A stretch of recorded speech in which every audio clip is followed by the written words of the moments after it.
साथीजाए किराम और मेरे अजीज साथियों, ये मेरे लिए बहुत फख्र की बात है कि मुझे आप जैसे शख्सियात के दरमियान इस जश्न यौम आज़ादी के मौजू पर कुछ कहने को मिला।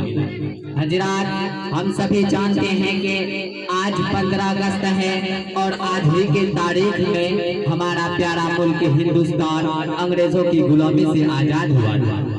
इसी मुनासिबत से आज हम सब लोग यहाँ इकट्ठे होकर आज़ादी का जश्न मना रहे हैं। मोहतरम सामाईन, आज से 76 साल पहले हमारा मुल्क हिंदुस्तान अंग्रेजों का गुलाम था। हमारे बड़े बुजुर्ग सब अंग्रेजों की गुलामी में जिंदगी बसर कर रहे थे। मुल्क हमारा था लेकिन हुकूमत उनकी थी, जमीन हमारी थी लेकिन जमींदार अंग्रेज थे। हम अपने ही मुल्क में, अपने ही जमीन में उनकी मजदूर और लेबर थे।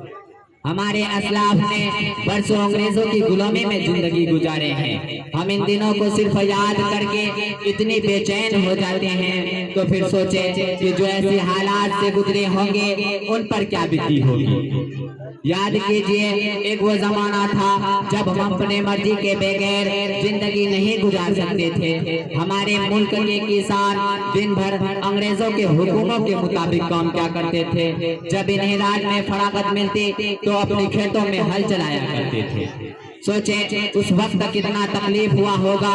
लगभग 200 सालों तक हम गुलामी की जंजीर में बंधे रहे। किसी शायर ने क्या खूब कहा है, हम अपनी जान के दुश्मन को अपनी जान कहते हैं। हम अपनी जान के दुश्मन को अपनी जान कहते हैं और मोहब्बत की इसी मिट्टी को हिंदुस्तान कहते हैं, हिंदुस्तान कहते हैं। अंग्रेज हमारे बाशिंदाओं पर खूब जुल्म किया करते थे, तरह तरह की सजाएं दिया करते थे। यहाँ के बाशिंदाओं ने हिंदू, मुस्लिम, सिख, ईसाई, अलगर्ज सारे धर्म के लोगों ने मिलकर अंग्रेजों को इस देश से भगाने और अपने मुल्क को इनसे आजाद कराने का मंसूबा बनाया। चुनांचे सबों ने मिलकर अंग्रेजों से कई बड़ी बड़ी लड़ाइयां लड़ी, कभी शामिली की मैदान में, कभी मुरादाबाद में, तो कभी लखनऊ में। एक दिन ऐसा आया कि हम हिंदुस्तानियों की जीत हुई और अंग्रेजों को इस मुल्क से भागना पड़ा। उसके बाद से पूरे देश में 15 अगस्त को यौम आज़ादी के नाम पर मनाया जाता है और भारत का प्यारा तिरंगा झंडा लहराया जाता है और शहीदाने वतन को फरोज अकीदत पेश की जाती है कि हजरात, ये वही आज़ादी का दिन है जिसको हासिल करने के लिए हमारे आबावजाद ने बहुत सी मुश्किलात का सामना किया। ये वही आज़ादी का दिन है जिसको हासिल करने के लिए हमारे आबावजाद ने बहुत सी कुर्बानियों को पेश किया।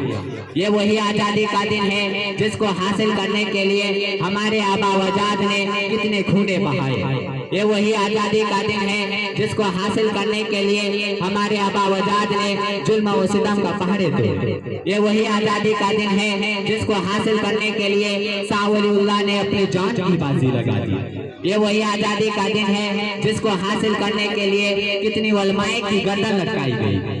ये वही आज़ादी का दिन है जिसको हासिल करने के लिए 51,000 उलमा को जिंदा जला दिया गया। ये वही आज़ादी का दिन है जिसको हासिल करने के लिए लक्ष्मीबाई ने तन व मंथन की बाजी लगा दी। ये वही आज़ादी का दिन है जिसको हासिल करने के लिए शाहजहां बेगम ने अपनी जान की परवाह न की। ये वही आज़ादी का दिन है जिसको हासिल करने के लिए अशफाकुल्लाह खान ने फांसी के फंदों को चूमा। जब भगत सिंह को फांसी के फंदे पर चढ़ाया जा रहा था तो भगत सिंह ने अपने जुबान से ये अल्फाज निकाले थे कि अब भी जिसका खून न खौला वो खून नहीं पानी है, कि अब भी जिसका खून न खौला वो खून नहीं पानी है, और जो इस देश के काम न आए वो कैसी जवानी है। अंग्रेज हमारे बाशिंदाओं पर खूब जुल्म किया करते थे और तरह तरह की सजा दिया करते थे।